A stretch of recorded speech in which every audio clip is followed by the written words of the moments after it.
여러분, 고물가 쓰나미가 몰려온다. 여러분, 쓰나미라는 단어 자체만 들어도 공포스럽죠.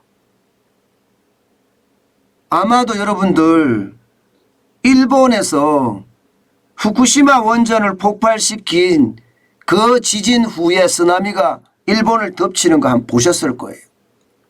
어마무시하잖아요. 예, 공포스러운 것은요, 이게 말로 표현을 못할 정도입니다. 제가 물가에 쓰나미라는 표현을 쓴 것도 그래서 썼습니다. 게다가 우리가 경험하지 못한, 마치 말입니다, 1970년대의 오일 쇼크 시기에 우리는 경험하지 못했거든요. 그런 최악의 쓰나미가 터지지 않겠느냐 하는 우려감이 점점 커지고 있습니다. 물가가 정점을 지났다? 이야기가 지금 무색하게 되고 있어요. 여러분, 이거 한번 보세요. 6월 유로존 소비자 물가 상승률입니다. 8.6%예요. 유럽은 한 번도 경험하지 못한 물가입니다. 한 번도 경험하지 못한 물가. 유로존이 만들어지면서 말입니다. 1997년인가요? 그때 이후로 이렇게까지 올라간 것은 처음이다. 5월 달이 8.1%가 올라갔거든요. 그런데 6월 달에 8.6%가 올라가니까 경악하기까지 합니다. 경악. 놀라서 소리를 지른다는 뜻이에요. 그 정도로 말입니다. 물가가 폭등하고 있습니다. 아니, 폭등이란 말이 안 어울립니다. 여러분 이거 보세요. 이게 폭등이란 말이 어울릴까요? 폭등이라고 이야기해야 될까요? 진짜 장난이 아니죠. 사상 최고치를 계속 갈아치니까 말입니다. 어떻게 생각하면 유럽은요, 오일쇼크가 왔다 이렇게 이야기할 수가 있습니다. 그만큼 유럽은 이 우크라이나 사태 때문에 물가가 장난 아니게 올라가요. 여기에다가 러시아가 지금까지 공급하던 원유든 가스든 석탄이든 다 줄이니까 말입니다. 공급을 줄이니까 가격은 어떻게 될까요? 폭등하죠. 유로존 국가 30개 국가가 지금 물가에 몸살을 앓고 있다 이렇게 이야기할 수가 있는 겁니다. 그만큼 말입니다. 유럽 물가는요, 연일 사상 최고치를 경신하면서 말입니다. 물가의 두려움까지 커지고 있습니다. 저는 이 사실이 말입니다. 전 세계 경제에 어떤 절벽도 점점 가져오지 않을까, 그런 두려움까지 생각을 합니다. 사실 말입니다. 미국은 이미 말입니다. 8.6%를 경험하고 있습니다. 지난 5월에 미국 소비자 물가 8.6% 찍었거든요. 물론 4월에는 8.3%까지 떨어졌어요. 3월에 8.5%였는데 0.2%포인트가 떨어졌습니다.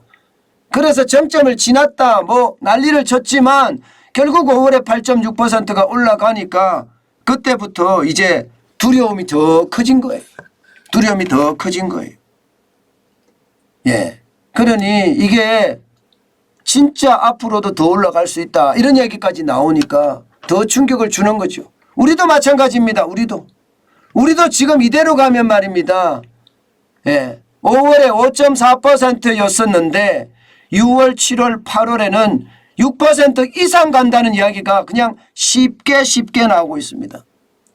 이렇게 쉽게 나온다는 것은 여러분, 시장의 충격파가 커질 수밖에 없다는 이야기가 됩니다. 시장의 충격파가. 무섭게 뛰고 있다? 이 말이 어울리는 말입니다. 문제는요, 여러분, 지금 여기서 끝나지 않는다는 거예요. 유럽도 미국도 대한민국도 여기서 끝나지 않는다는 겁니다. 아마 이대로 가면 적어도 말입니다. 유럽은 9%까지 가지 않겠느냐 하는 예상을 합니다. 게다가 미국은요, 8.7%에서 9.4%로 예상을 하고 있습니다. 그 정도로 많이 올라간다는 이야기입니다. 우리는요. 우리는 6%를 넘어서서 7%도 올라갈 수밖에 없다. 이런 예측까지 나옵니다. 그러면 여러분 우리 물가도 경험하지 못한 물가 경험하게 될 겁니다. 아마. 그만큼 말입니다. 기대 인플레이션이 계속 올라가고 있습니다. 여러분 이거 한번 보세요. 기대 인플레이션이 1월에는 2.6이었습니다. 이게 향후 1년 후에 예상되는 인플레이션을 조사한 수치예요. 이게 한국은행에서 조사하거든요. 그런데 이게 4월 달에 3.1%까지 올라가더니 5월 달에는 3.3%예요. 그리고 6월 달에는 3.9%까지 올라갔습니다. 이렇게까지 올라가면 여러분 결국 말입니다. 물가는 더 올라간다는 이야기가 됩니다. 미국도 마찬가지입니다. 미국도 기대 인플레이션이 지금 6.6%까지 올라갔어요. 6.6%까지. 그러면 결국 말입니다. 경험하지 못한 물가 폭등이 올 수밖에 없다는 거예요. 그만큼 말입니다. 고물가에 대한 쓰나미는 한국 시장도 미국 시장도 유럽 시장도 휩쓸고 지나갈 거예요. 그것도 그냥 자연스럽게 휩쓰는 것이 아니라 큰 쓰나미를 대동해서 휩쓸고 갈 겁니다. 경제는 어떻게 될까요? 경제는 침체 일로가 될 수밖에 없어요. 왜냐고요? 금리를 올릴 테니까요. 금리를 계속 올릴 수밖에 없거든요. 경기 침체가 최악으로 떨어지면 몰라도 지금은 경기보다는 물가라고 이야기합니다.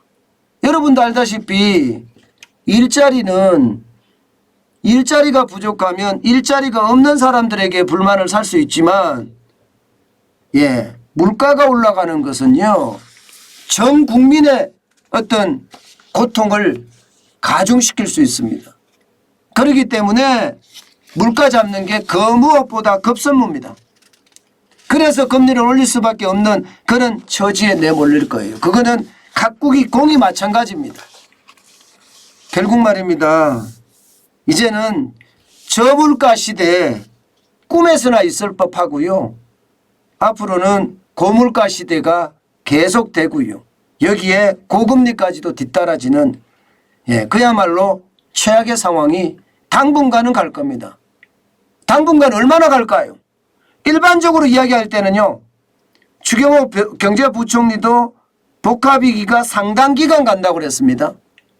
이복형 건강위원장도 마찬가지 상당 기간 간다고 그랬어요. 퍼펙트 스톰이. 상당 기간이라는 것은 일반적으로 1년 정도를 이야기합니다. 1년 정도. 1년 정도. 1년 정도 계속해서 이렇게 떨어진다는 이야기가 되는 거고요. 심각한 것은요. 회복까지 가는 데는 2, 3년이 걸린다고 합니다. 2, 3년. 2, 3년이 걸리면 앞으로 2023년, 2024년까지도 어렵다는 거잖아요. 심지어 말입니다. 2025년도 어려워질 거라는 게 현재까지의 예상입니다. 그만큼 상황이 좋지 않다는 이야기가 되는 거예요. 좋지 않다는 이야기. 저는 결국 말입니다. 물가 쓰나미는 심각해질 거고 그 쓰나미에 따른 금리 인상도 빨라질 거고요. 그 와중에 경기 침체는 어쩔 수 없는 상황이 될 거다. 다시 말해서 스태그플레이션의 어떤 악몽이 되살아나지 않겠느냐.